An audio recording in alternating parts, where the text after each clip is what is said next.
Hello Richard, I'm Lupe here with Porsche in Colorado Springs, and here's the 2025 Audi RS6 Avant. This one's in Daytona Gray. I just wanted to reach out, introduce myself, and confirm it's here and available.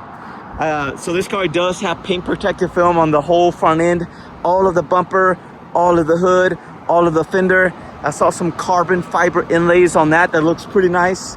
Black wheels, black brake calipers, a little more carbon fiber along the side. There's PPF, paint protective film on the door edges right there, along the back. This thing just sounds amazing. I got it running right now. Let me confirm the miles. We are currently sitting at 22,499 miles. Door panels, and along the inside I see we have black. And this looks like a suede like material. See a little bit of wear starting to form on the rubber seal as you enter the car, but inside this looks great. I see leather, see a heads-up display. I'd like to connect a little further and chat about this car. Call me at 719-761-7550. Bye-bye.